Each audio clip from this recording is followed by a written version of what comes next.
Hi, everyone. Welcome to Good Enough Today, the podcast where we share stories from people who are showing up authentically, even when life gets tough.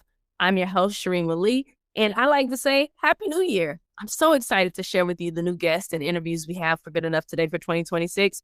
But I have to admit, we're still in the lab. We're trying to make things right and ready to go for 2026. So I'll ask that you guys just bear with me while I work on living up to the Good Enough name and accepting that sometimes it's progress over perfection and slow and steady does win the race. So while some people are preparing for a new year and a new me, I'm working on improving and progressing through this year and making myself better. And I hope you are too.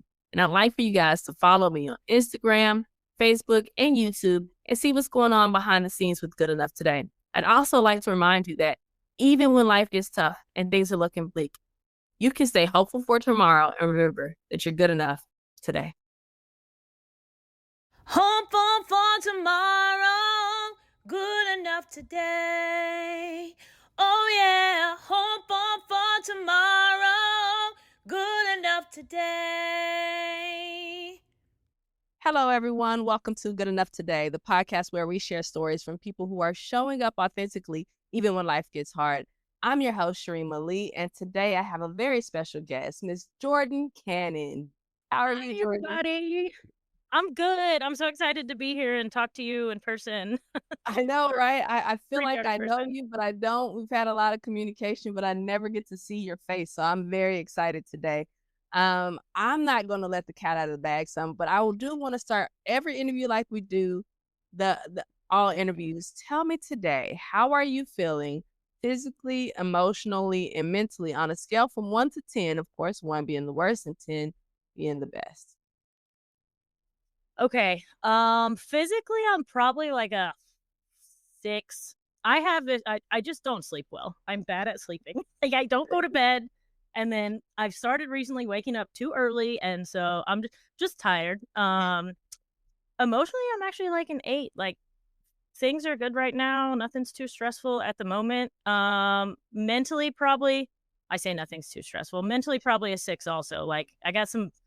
Mostly, it's big work stuff coming up that I try not to stress too much about it because it's a week or so away, but like Mhm. it's hovering there. So between Okay. that and then like getting ready for the holidays and everything, Oh, probably yeah. 6. But Okay, that's actually really good. That's really good. Now, I want to talk about your not sleeping. You s- you've thrown it at me, and now I gotta ask, right? Okay, so, you said that you started waking up early, maybe too early. How early are you waking up?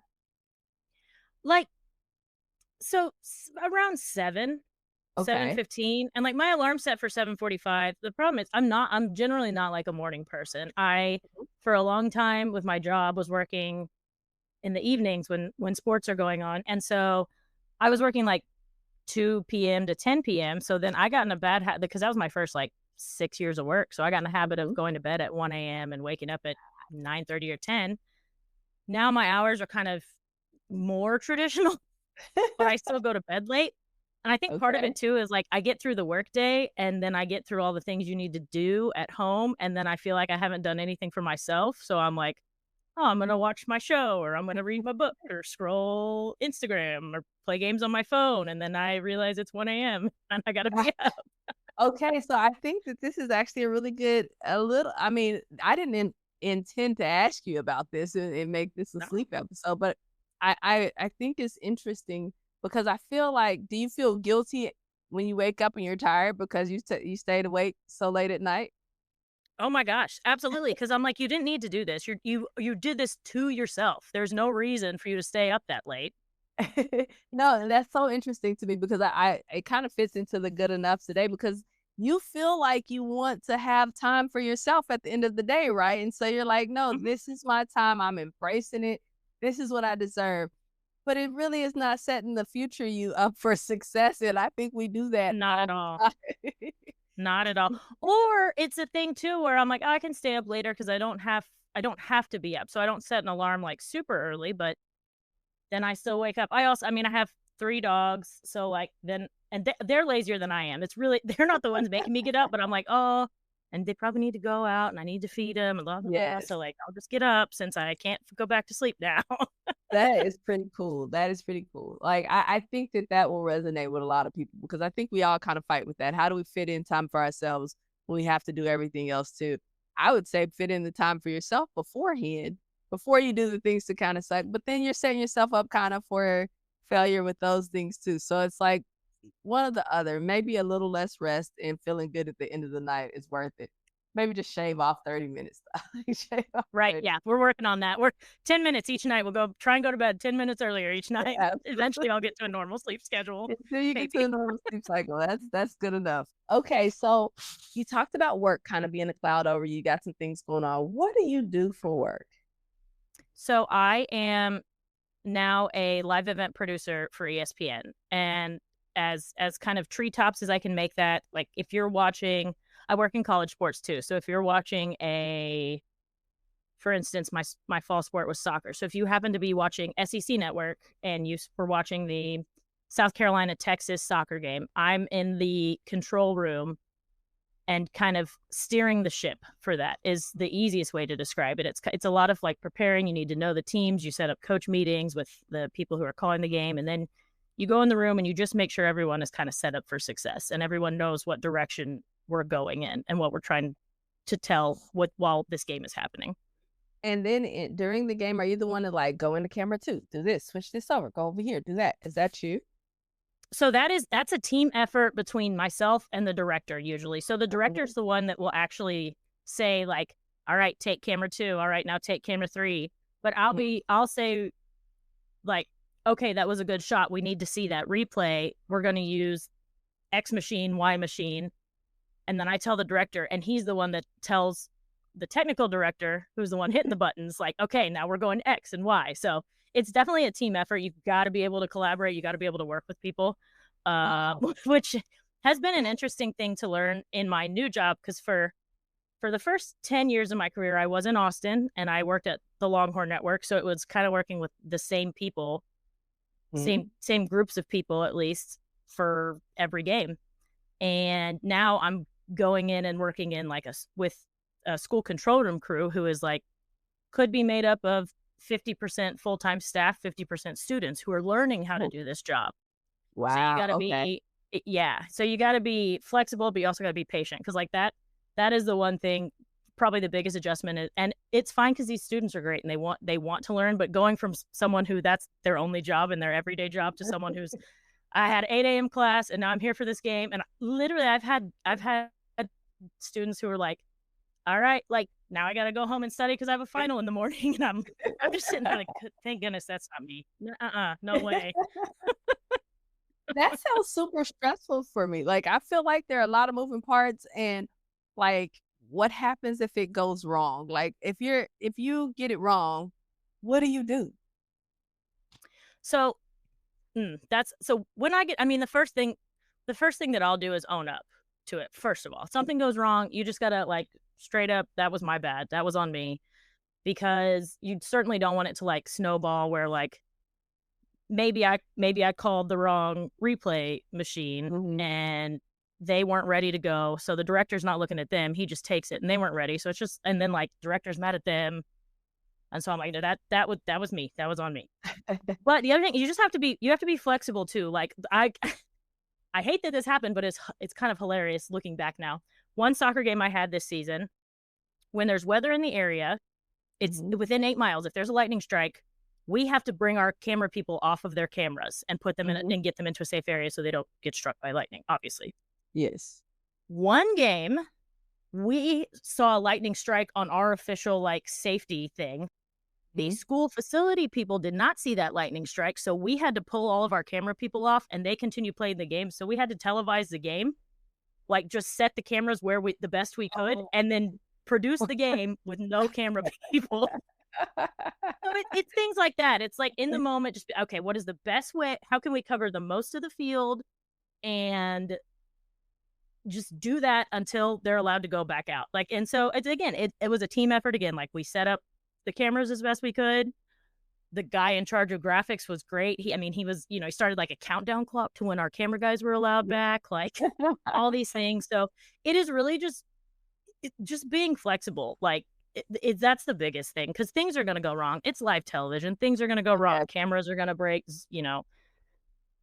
Uh, thank goodness it hasn't happened yet. But like, audio may go out. We're also doing like a lot of games where, like the people calling the game might be at their houses, but there was one game where we couldn't connect to our soccer analyst until 5 minutes before we went on air. That kind of thing. Ah, So, yeah, flexibility and a little bit of creativity are probably the most important things there. And that's not to say that I don't get stressed yeah. a lot, but the more you do this, the more you kind of realize you prepare as best you can, and then You just kind of some roll things with are out it. of your control. Yeah, some things are Yeah. out of your control. You just got to roll with it I and think keep your that's life, cool. right? I Oh, think that's absolutely, absolutely. you prepare as much as possible. So I think that your job is intriguing. Like, how did you get into this job? Is it like, did you apply on Indeed?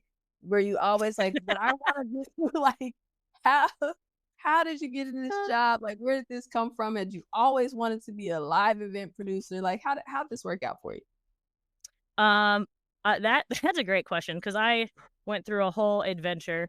Um, I played sports all growing up, and then I played volleyball was my favorite. I thought I might want to play volleyball in college. I did like the club volleyball. I did all that, and then my freshman year, I couldn't keep up in the off season. It was a lot of conditioning, and I have neurofibromatosis.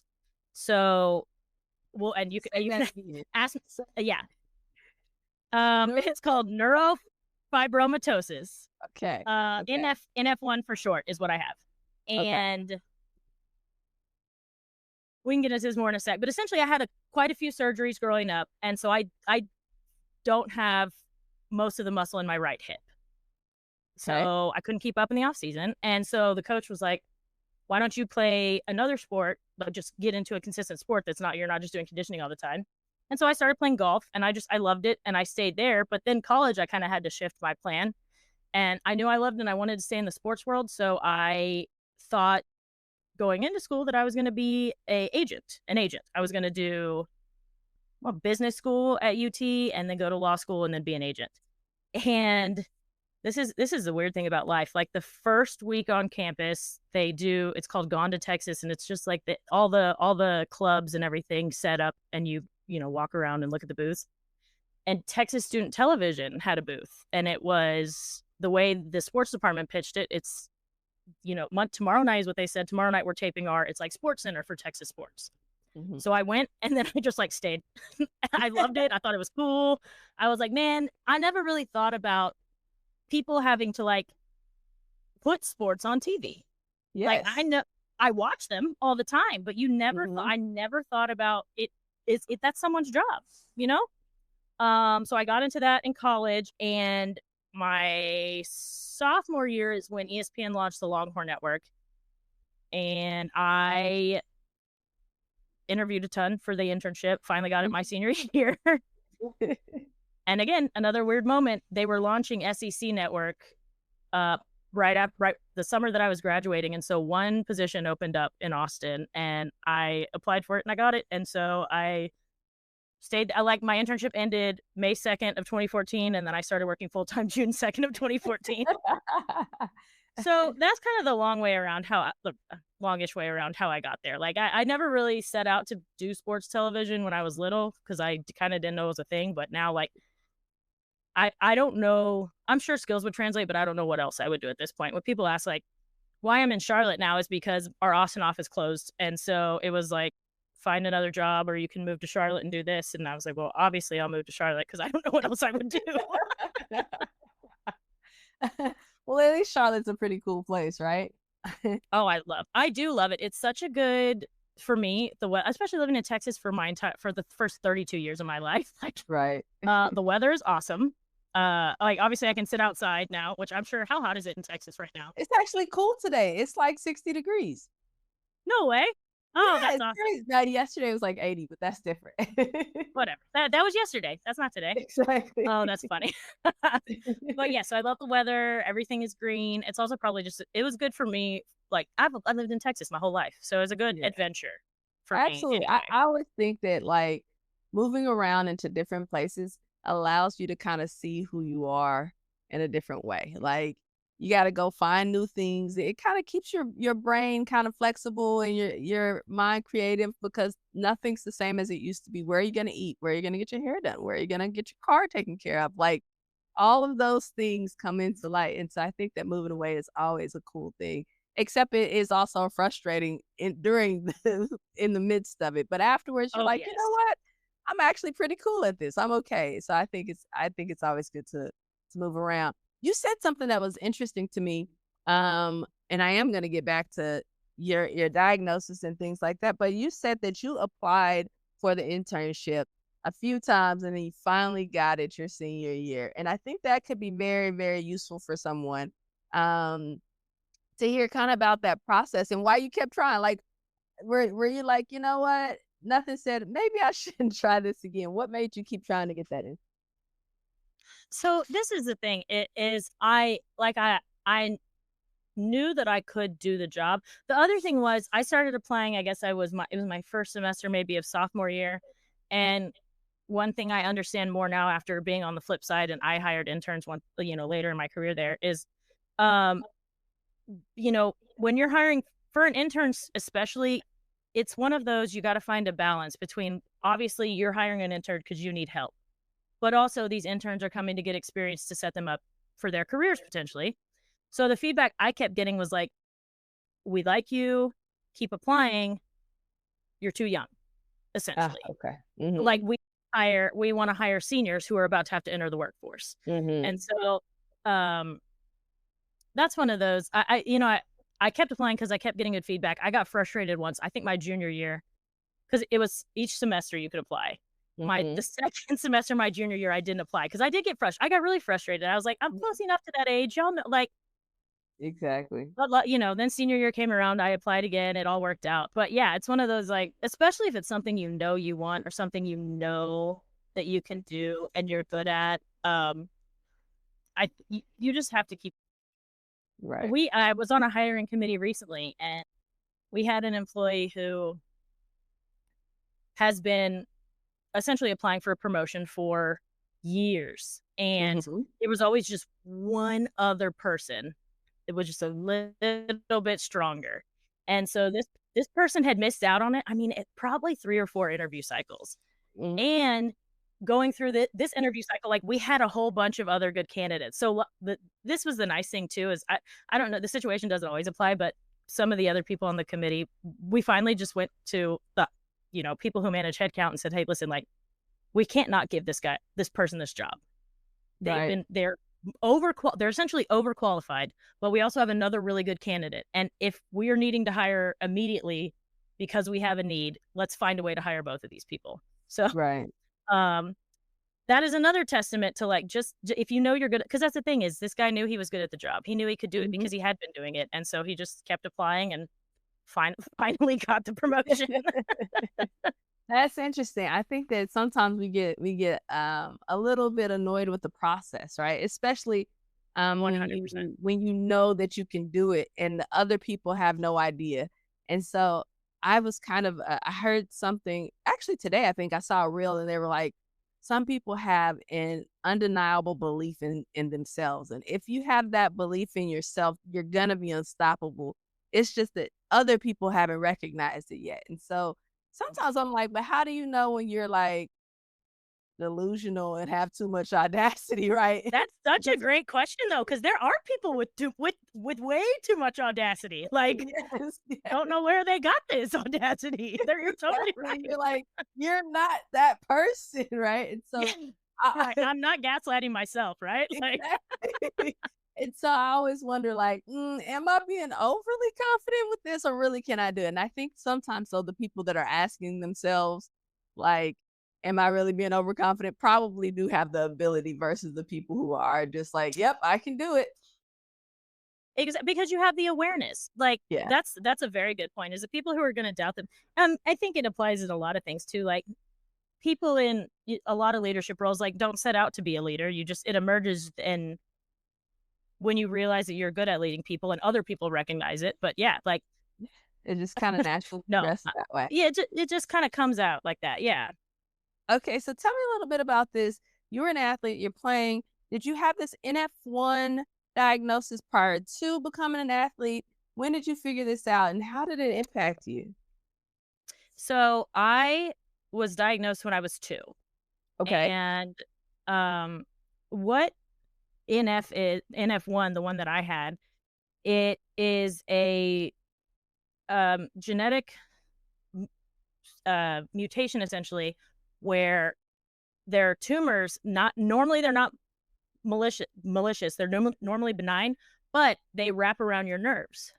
Ah, okay. And there are a whole lot of other it's interesting because some form of NF, at 1 in every, like, 2,000 births probably has some form of NF, but it Really? could manifest as just yeah, it could manifest as just, they're called cafe au lait spots, which is just it's like a kind of a large freckle or something. Hmm. Um, or it could be tumors on your skin, tumors under your skin. Some of the rarer and more intense forms you'll have a lot of issues with your bone and your bones and your skeletal system. A lot of eye issues. That's what they were worried about when I was younger. And I do wear glasses, but I this could be related. I actually don't know, but I do have a cataract that I was diagnosed with in like I think I was 10. Really? So you have a lot of eye issues with neurofibromatosis also. But yeah, so I was diagnosed when I was 2. It was not very well studied. So I think my first surgery, I was maybe 4. Then I went to MD Anderson in Houston. And from, I think I had essentially, it was going to take a couple surgeries to take out the whole tumor because it was kind of all wrapped around in my right hip and butt area. So all in like the Mhm. muscles and nerves there. So it took, I'm trying to think, first grade, second grade, third grade, and then a final one in seventh. So 5 total to get everything out, but that everything is gone. Right. They were able to resect the entire tumor. The problem there was at the time, technology. So this would have been in 2005. Technology was kind of just like we're going to take everything that's there. So it was a lot of muscle, a lot of the fat, a lot of everything. Um, but yeah, so I had the surgeries. I powered through for a while. Like it's kind of one of those. It didn't. I won't say it like slowed me down per se. I Mhm. was still playing volleyball and all that, but like I had to sit on a beanbag in class, and I had to. I had like a little. I will never forget. I had like a little soccer ball beanbag that I sat on, and Mhm. um, yeah, it wasn't hard growing up with it. I don't think. I think the hardest part is when you get to like when you care about your appearance a little bit Mhm. because I do remember in seventh. I won't edit this out. In 7th grade, we were in gym class and there was a kid making fun of me, and so I put him in a headlock and told him to leave me alone. That I was think probably the this is hardest thing to deal with. I think that's the natural reaction. I think that that was an okay. Sometimes, you get punched in the face and you know not to do it again. So Right, okay, right. so you're in the first grade having surgeries, and you're like, it wasn't that bad. I mean, I've had surgery as an adult, and I feel Right, like, right. but maybe kids are more resilient. Do you remember, like, did you have to stay out of school? Did you have to catch up? How Mhm. long was your recovery? How'd that all work? So I don't remember. I I'll have a follow-up and an answer for you for this because when you asked me to come on the podcast, it reminded me that I had been meaning to ask MD Anderson for all my medical records. So I'm getting Mhm. like a full report of everything. I don't remember how long I was in the first time, but kind of going back to your resiliency thing, like I was in Houston, so we had a lot of family friends that lived there, so people were coming to visit me. And I was, in the hospital, but I got all the snacks I wanted and I didn't have to go to school. So like it didn't even seem that bad at the time. Like, I was trying to think if there's anywhere I remember, like, actually 7 I had to go in 7th grade, but I think, again, I only missed, like, a week of school, and that was just, like, a final one. Um, so, like, I don't remember it being that hard in the moment at that Okay. time. Um, like, I stayed my grandparents live in Houston, so I would go stay with I stayed with them. So you're having a good Yeah. time. That's the thing is I was like, my parents, the people at the hospital, all of our family friends did a very good job of making it so it wasn't I didn't feel, I didn't feel like I was sick per se, Right. just kinda like Gotcha. hanging out with everybody. We just happened to be in a hospital and, like, also I'm having to, like, roll around on a flat wheelchair because I can't lay on my back. Yes. Okay, so how you said that it affected your appearance, and I'm thinking they took out muscle, they took out how does it impact one your appearance, but also like your ability to build strength because you don't have any muscle, right? Ooh, yes. That is a great question because I didn't think about how it would affect, like, the rest of my body. Obviously, I Hmm. don't have muscle in my right hip, and so I was like, "Yeah, whatever, it's gonna be weaker." It actually caused a cartilage issue in my left knee Oh. because I was overcompensating. So I had to go to physical therapy about 5 years ago for a while, to strengthen that so that I didn't destroy the rest of the cartilage in my left knee. Hmm. But physically, and this is I'm cool with it now. I embrace it. I tell people I have an excuse to do things half-assed. It's because I only have half of an ass. But when you're 15 to 21, a young woman out in the world, and you know, you didn't notice it in dresses, but I essentially like it almost looks like there's like a obviously it's missing, but it almost looks like someone just took like a chunk out of my right, like upper thigh, butt cheek, hip, all that. So it's like someone just took a bite out of it or something, like a shark or Hmm. something. Like it's big, it's noticeable. Um, and so I was just super self conscious about it, and you get over it, and then like I re- I do remember like I think it was right after I graduated college and I was floating the river with some friends and you're on the bus back and I was standing in front of a group of guys and one of them was like, "Oh, what happened to her butt?" And I was like, "Wow, that's really rude. What? Why? Why would you do that?" Because But, they're dumb. you know, That's why. I I'm know why. just like, "Why? Why?" But, Yeah. so that's more of the way that it kind of bothered me physically. And that I am so lucky because there are a lot of people with NF who have tumors that are like a lot of them are on like your face or your neck Hmm. or somewhere very pronounced. Right. And some of them, again, inoperable or it's tough to operate on because they're wrapped around your nerves. Right. So, What do they uh, do if it has to stay? Like, you were able to get yours off and then kinda live relatively normal, but what is the alternative? uh, for a while, there was not one. Mhm. Recently, there have been two drugs that have been FDA approved to treat it and to shrink the tumors. I'm not gonna try and say the names because they're way out of It's quite my pay alright. grade, but yeah. But other it was pretty much just living with it. Yeah, which Wow. is why I also love, that there's now the Children's Tumor Foundation. They've been around for a while, but they're kinda one of the main ones that raises money for NF research. Mhm. And they do one of the big things that I'm a part of. It's called Cupid's Undie Run, and it's a fundraising run in February. It's a very short run because I'm not a runner. I do not run. I walk the mile. I do my best, Yes. Hey, but I'm with you. You already know I don't like running. I know. So, but what I love about it too is it's the undie run. They encourage you to like wear fun undie. It's appropriate, obviously, because you have to run in public.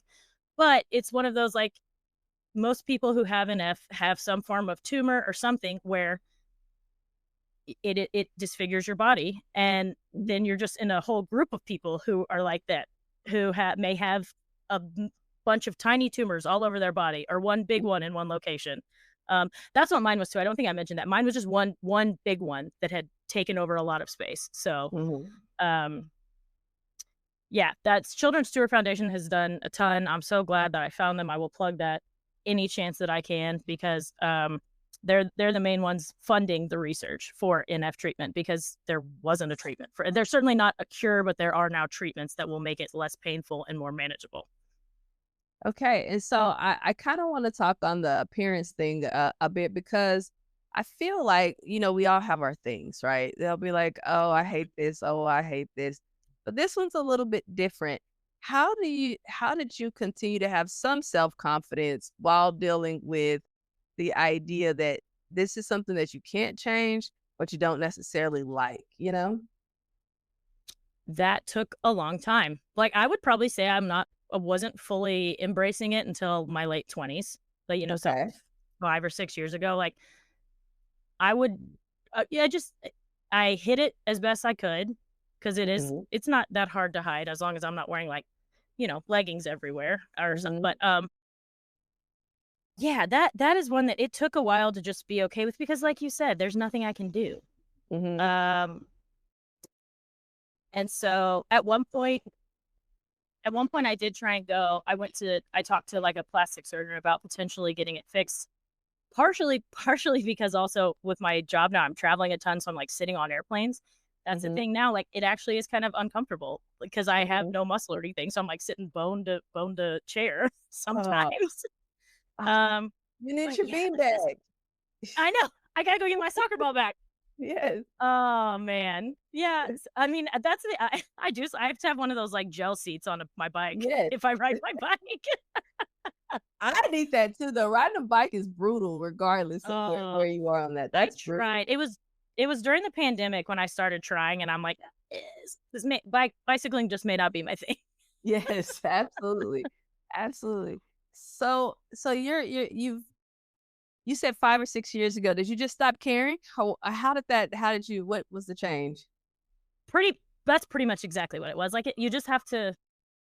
I think it was a little bit of finally being okay with the fact that it's not my fault for one thing. Mhm. It's not my fault, and at this point, I can't change it. And also, maybe just embracing like if it does come up, then I have a unique opportunity to explain to people about a disease that they probably haven't heard of unless you knew me. Mhm. Like I know my close friends know, but like acquaintances, even people that I'm like baseball friends, people from the Occupy Left Field group, coworkers that I've had for a while, like a lot of people don't know that I have it because you can't see it, Mhm. which is a it's nice most of the time. But yeah, I kind of stopped caring one and tried to look at it as more of an opportunity to maybe share a little bit more about Mhm. NF1, neurofibromatosis, Children's Tumor Foundation, all that kind of thing. But I do think though, like the not caring, it just comes after a while. I feel like we can always preach to younger people like Yeah, just after just let it ride, don't care. But like that's hard. yeah, especially when you're young. I feel like the older you get, you realize that there's so many other things to worry about that it's just like I can't care about that as much. But I Right. also wonder how, like, for lack of a better word, the wounds from there, right, impact how you move forward, right? And sometimes it's not obvious, but there is, for instance, it'll be like, oh yeah, I don't wear those kinds of like I used to like those things, and then it's like, oh, I didn't do this because of this. Have you had that experience? I have, and man, you ask great questions because that opens up a whole other thing for me. Like I recently have been on I hate to call it a journey because it sounds a little cheesy, but like just getting healthier. I've lost about 46 pounds over the last 8 months. And Congratulations. thank you. Ah, Thank you. I know how hard that Um, is. yeah, and it's one of those like I felt like I won't say I'm not attractive. I know I'm not ugly. I know that. But it was I like hear you. I know what I know like, I just didn't think that because and it all probably stemmed from this whole, like, "Oh, I have a little bit of this I have this, physical difference from other people, so why do I care about anything else?" And so, like, after graduation, when I wasn't you're walking around campus, you're forced to be a little bit physically fit.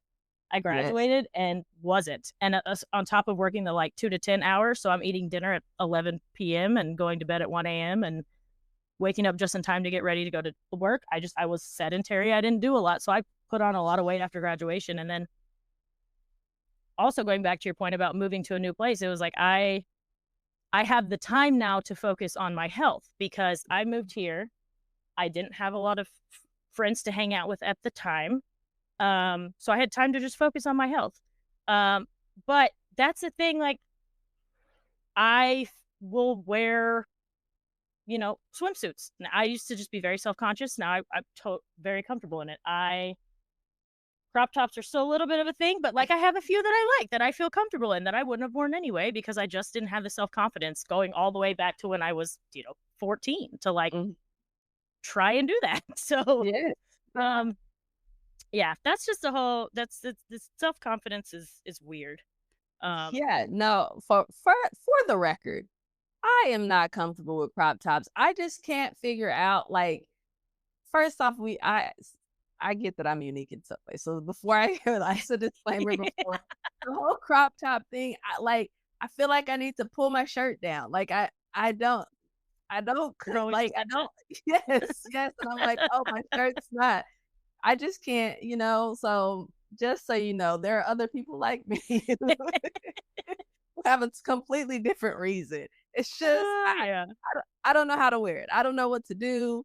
I'm just here Yeah. trying to figure out the whole crop top situation. But I think it's important as we talk about the confidence and that journey, right? Because what's interesting to me, and I think I do this too, and I think a lot of people who've done things or been through things do it. Like it wasn't hard necessarily right then, right? Like, but there's so many little things that kind of put you in a place and you don't really recognize like how you get here. And then, which I think is very interesting too, when you go somewhere else or you do something different, it kind of puts you don't have anything to do but to focus on yourself a little bit because you need to survive in your new space, right? And so Mhm. in surviving, you're like, "Uh-oh." Like, I got some Right. things here that I've carried with me. My older cousin, told me one time, wherever you go, you take yourself with you. Like, you can keep going to different places, but you're taking yourself, and You're whatever still the there. issue was, you take it with you. So, it's just gonna show up some other way, and I think that that's kinda what you're talking about. And now you realize, like, wait a second, I've gotten to this point because I didn't care about myself in the way that I should have. So now that you're trying to care about yourself, how's that going for you? What's that journey kind of look like? It's been good. Um, it was nice just realizing that I could do it because I also spent a lot of time like, it's too much. It's gonna be too hard. Just don't even try because you're not gonna be able to do it. Mm, And then, um, honestly, I owe a big thanks to I have a friend that I met here who had a similar thing. Like she woke up one day and was like, I am too heavy and this is not healthy. Like, and so mhm. she walked me through what she did. The place I go, it's called Medi Weight Loss. They're awesome. I like them. And it's not like it's not like crazy dieting or something. Like Mhm. it's pretty much just like adjusting your nutrition, which again, I was terrible at. I ate takeout how many nights a week, because it was Yes, easy to pick up on the way home. So it was good for me to just like helps you refocus on just how to do it again. right. And so yeah, once once you realize like you actually can, now I'm like, all right, I'm gonna keep going. Like I can be healthier here and I can actually go I you can make time to go to the gym and you can, you know, even little things now like I moved most like half of my stuff is still in the garage and finally a couple weeks ago I was like we got to tackle something. We got to accomplish something today. But it's okay. Just because it's huge and it seems like a lot, like just a little bit at a time, little bit at a time, you can whittle away. And I think for me that I didn't want to do it because it seemed like too much. And going through this where I was able to lose the weight, which I never thought I'd be able to do. Now it's like okay, you can Actually. again, small thing, but you can clean out the garage. Actually, I realize that there are boxes stacked on both sides and they're taller than you, but you just unpack one box and then you're gonna get a rhythm and you're gonna unpack one side of the one side of the garage. Like it So just yeah. that's pretty awesome because well, my question is gonna be, so I'll let you sit with the question for a little bit because it's kind of a what if question. Do you think that you would have had this same epiphany and transformation if you had stayed in Austin? No, no, I know I wouldn't like Mhm. because I had my routines set. I had what I was doing. My life was kind of set. Like I was in my I guess routines probably, but I was in my habits. I had my habits formed and developed, and I had no interest in changing them. Like it was working, it was fine. I was unhealthy, and I couldn't walk upstairs without catching my breath, but whatever, you know. Right. So yeah, I guess too. Look, I definitely wouldn't have staying there, and so this was good for the move was good for a myriad of reasons. Even just like Yeah. putting me out of my comfort zone, having to making new friends as an adult is so weird. Oh my That's the god. other hard It's like you're not on the playground, like, "Will you be my friend?" Right? Like, "Let's go jump on the swing." "Okay." And then you're lifelong friends. It's such a different experience, and people are weird, so you don't know if, like, it's a real weird person or, like, my right? kinda weird person. Exactly. So I think that's always very interesting to try to figure out. So you moved I try to explain this to people sometimes about how when you move, you kinda can sometimes moves aren't great, and sometimes they really are just like you Mhm. said, it's like, "Hey, I gotta figure out something else. This doesn't serve me well now, and now I'm going to try to do something." I wanna talk about a little, like, when you figured out that you could actually do it, right? So you had this person who kinda was like, "Hey, this is what I'm doing." Was it that you saw her and you were like, "Well, if she can do it and she's kinda like me, then I can do it." Or it always like, well, did you just let go of some fear because you moved to another place and you're like, "Well, I just moved here and I can do that, so I can do this." Can you kinda talk through a little bit about what mindset shift did you have for that? Yes, I think to an extent it might be a little bit of everything you said there, but first of all, it was my hours are still weird, and I travel for the most part 2 nights a week, and so when you try and think like, all right, being healthy when you're on the road and you don't have access to your kitchen and stuff, but then like she can do it and she travels more than I do, so that's not an excuse. Just being accepting that that is not an excuse. Um, but I think also it kind of went back to like I'm not around people who knew my habits and routines either. So I can have different habits and routines, and that can be my new normal because and I wouldn't say that anyone like anyone in Austin it was like would have discouraged me, but it was just Mhm. almost like it almost would be like when you ask it would almost be embarrassing for me to be like I feel unattractive and I want to change it because I Yeah. guess I just kind of maybe was afraid of like Uh, is maybe sympathy is the best word, or like pity Yeah. if we're being honest. Like I don't want anyone to be like, "Oh, Jordan," or I didn't want anyone that I knew and loved. "Oh, Jordan thinks she's ugly. We have to tell her she's pretty." 'Cause, it's Thank like you so much for I saying this. don't want that. Thank you so much for saying this because it's so hard to explain to people where it's like, I do want your support, but I absolutely don't want your pity. And there's a very, very thin line between the 2. And it's Mhm. like I don't mind you encouraging me, but I also don't need you to send me an uplifting quote about how I'm not because feeling unattractive or feeling like you're less than sometimes is like, I'm really down and maybe I will need that, but other times it's just like, I'm just trying to change it, right? I'm just trying Mhm. to live in that and make it a little bit different. And so I don't know the answer to the because it is kind of Right. embarrassing, right? Like it's I don't know if it's somebody told me that's our ego, right? Because we're not giving people a chance to actually react. But then you get annoyed and I don't want to have to say something crazy or like withdraw from people. And so maybe I'm gonna have to get a psychologist on here or something to tell us about like Yes. how Yes. that's what this really is. Because there's something to this, Jordan. I know that there's something to this because it's a real thing. And I think that from the outside looking in, and I would tell you, Jordan, you're not unattractive. Like the thing that I don't want people to do, I would probably do to someone else in like, 1,000,000%. "Hey." But I guess maybe the thing is asking, like, what do you need in this space? Like, what do you actually need? But I wouldn't even have been able to tell them what I needed either. So there's the other part. Like, where do Right. we go Right. in this? It's just a very, very interesting.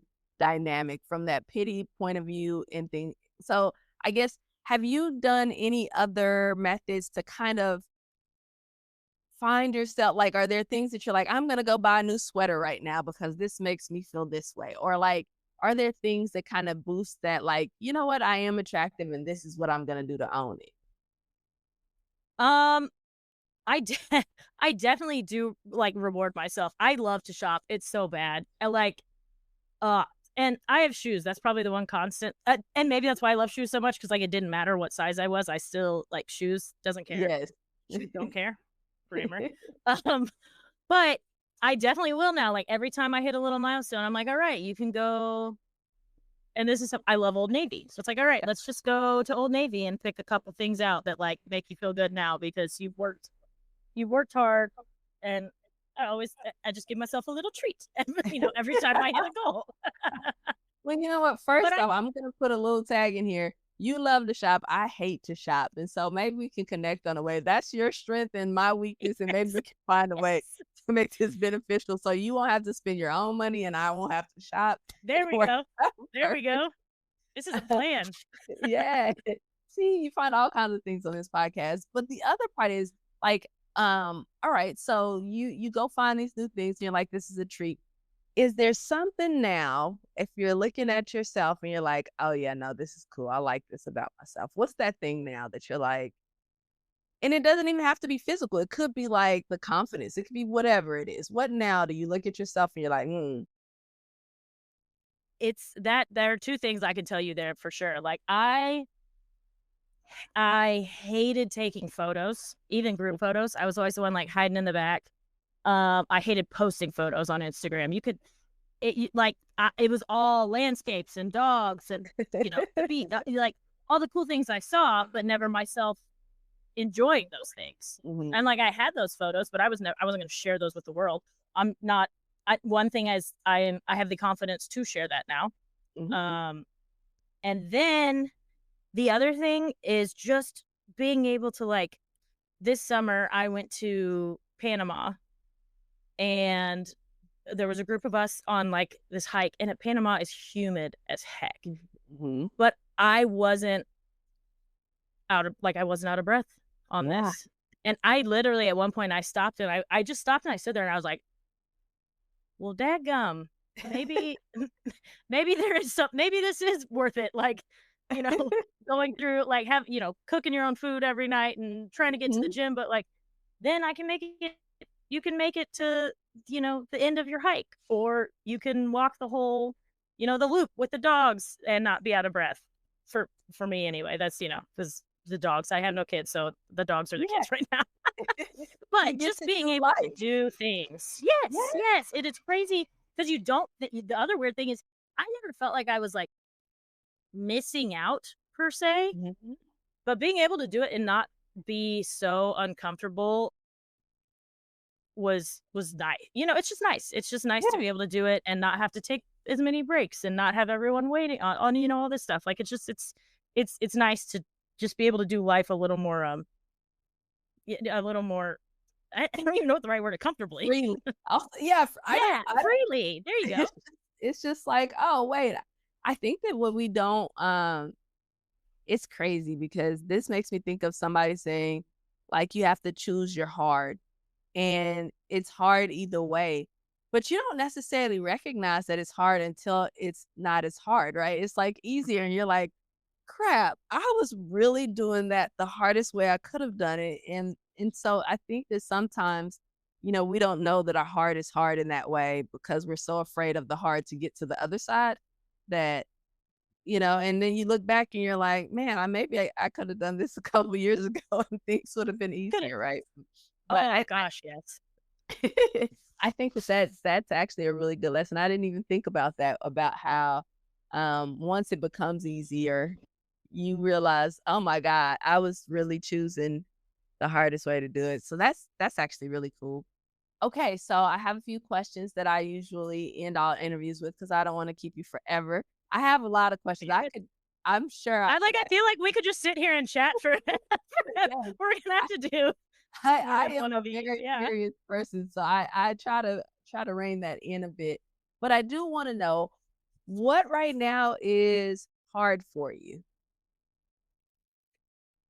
Hmm. Um,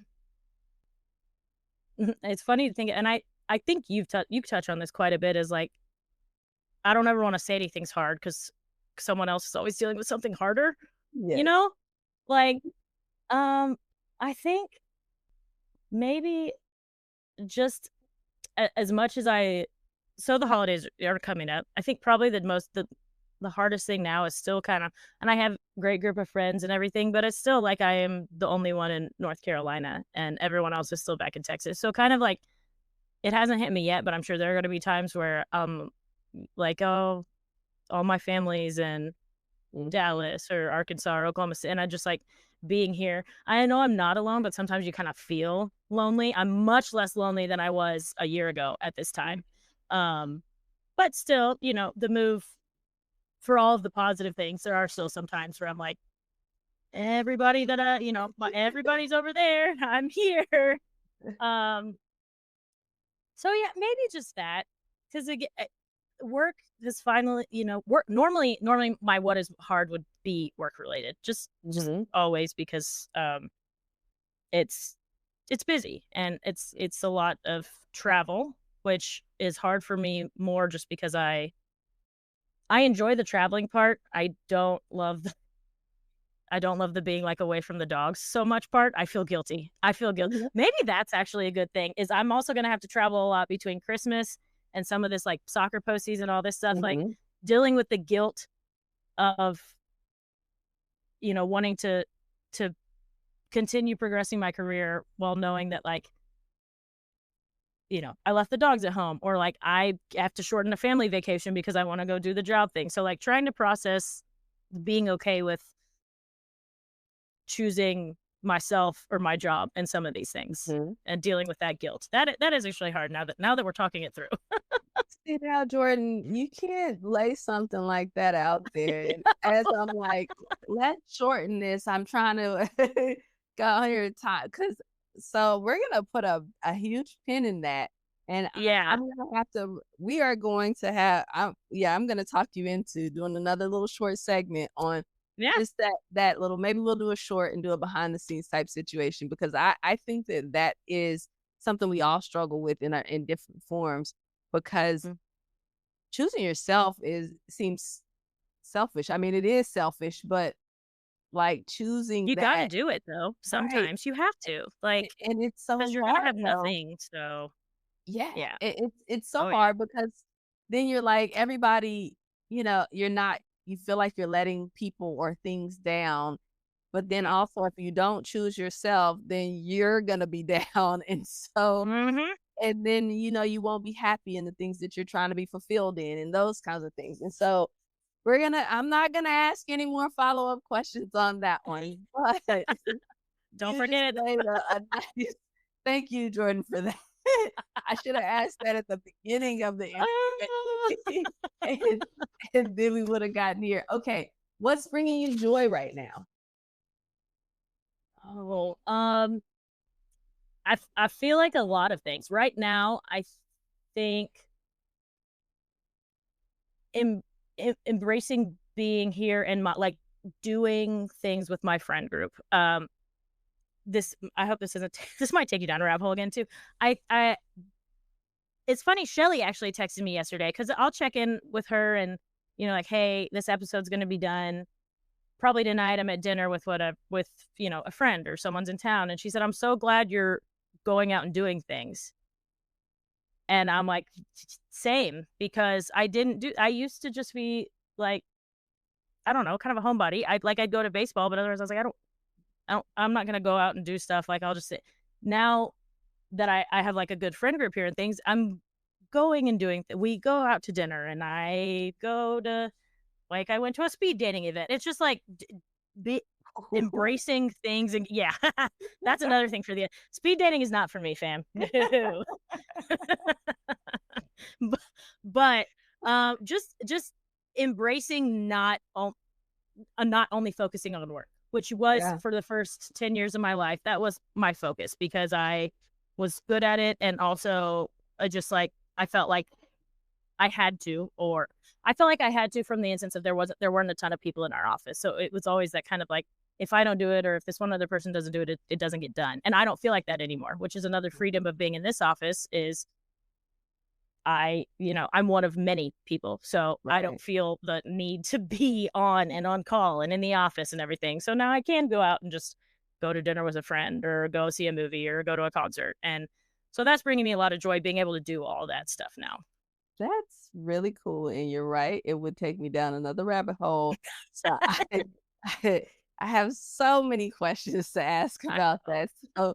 So now I know to ask Jordan all the questions at the beginning that I usually ask at the end but then we'd have a 2-hour interview, right? Then Right, you guys are right. never finishing this up. But I think you've said a lot that I think will resonate with people about um, having more for yourself, like getting out and doing things. Sometimes and I feel like I would say I'm a pretty big introvert, right? I really value being by myself, but I also understand that I'm starting to understand more that maybe you need to get around people and do things sometimes because it brings you something else and you see other people's perspectives, you get to laugh at things.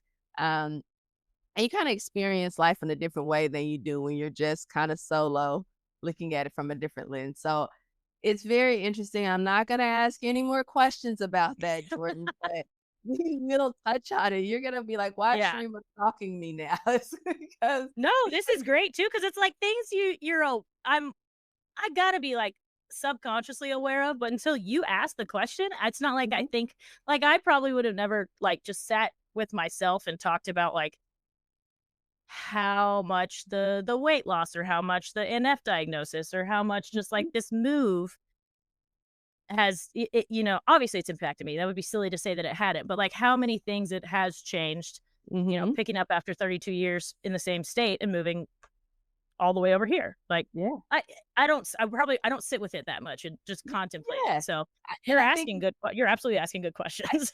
I think that's part of it when you're living the life, right? You're just living and somebody comes in and is like, "Hey, what about this?" And you're like, "Oh, yeah, I guess that's true." So, Oh.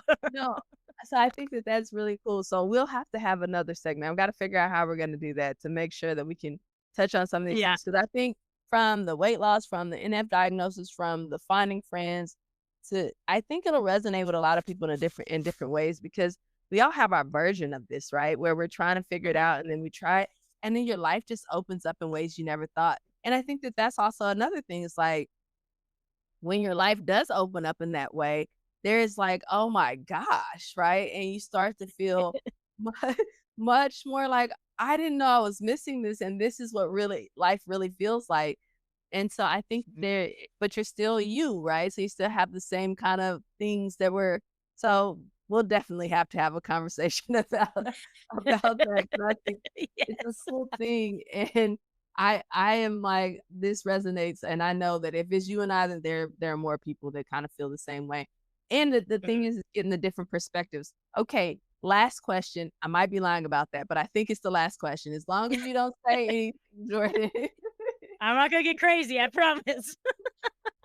The easiest question, maybe it is, I don't know. What does good enough mean to you? Good enough today, what's that mean for you? Oh, good enough today. And I knew you were gonna ask this. So I even tried to brainstorm a little bit. But I think the main thing is just being good to myself and still trying to be good to the people that I care about. So showing up every day like for myself first or as a top priority. So whether that's like, hey, I'm really not feeling like working a ton today, like I'll knock out the important things and then I'm gonna go take the dogs for a walk or I'm gonna go get my nails done or something. I guess that's how I would describe good enough today. Is just trying to make myself trying to do the best for myself each day. Dude, see? Again. Jordan, you know See, I'm talking to you because it's like because I don't like I don't think about these things that often. I just am just going through each day, and then it's like, yeah. man, No, I love it, and Yes, I think that's a great answer, first off. I do think it's a great answer, and I love that answer for so many reasons and have so many questions, though, so thank you, 'cause all day I'm gonna be driving Yeah. or something like, Jordan said. I think it's great, and I think that, loving ourselves is something that I've, of course, struggled with all the time, is how to love myself first and love myself like I love other people. And I Mhm. think that that's something that is common for a lot of people. It's like, how do I love myself and also love people, but give myself the grace to kinda show up in that way? So, um, I'm not gonna go down the rabbit hole though, Jordan. I'm not gonna do it, but we will have See, another and I actually conversation. I have a good story though about that too. It's like Let's do it then. I'm Tell me. I'm gonna make it quick. I'm gonna make it so quick. Or try to make it so quick because I I know that I love my friends. I know that everyone can count on me. Sometimes I think like, well, if I do something for myself, like, am I at the detriment of someone else? And I had a friend send me the other day. It was, one of those like it's words Instagram had music, but it was like it said something about, those friends that are like a ray of sunshine. Like every time you see them, it just feels like sunlight on your face. And she sent that to me, and I haven't seen her in a long time. She's one of the people I used to do trivia with, and she sent that to me, and she's like, "This is you," and I was like, "That's exactly what I needed today," Yeah, because I don't think about, but like it was so nice for someone to say like the way that I am being a friend the way I want to be a friend. Like yeah. that is the No, coolest thing, and so yeah, no, I think that that's was a great. nice thing, and to remind yourself that you really are, like you said, good enough today. Like, you may not feel like it, but people are seeing it probably. Yes, and I think that we're so hard on ourselves, right? That we get lost in all the things, and we're the main character in our stories, right? And so sometimes when you Mhm. have that main character, you can only focus on like, oh, I need to be better at it, and everybody else is like, you're actually pretty awesome. So I think that that's why it's important to have community because the people around you sometimes will give you a more accurate reflection of who you are than what you believe in yourself, and that can be both positive and negative, but that's room for growth Mhm. and transformation in a positive way, either way. So I think that that's a great segue into into understanding though that we are all imperfect in our own ways and that it can always seem like we have something to perfect or to do. But especially as we're in the holiday season, we should know that we gotta love ourselves, take care of ourselves. And even though things might be rough and you might not think that you have it together today, you can remain hopeful for tomorrow, but understand that you're absolutely good enough today. Hope for tomorrow, good enough today. Oh yeah, hope for tomorrow, good enough today.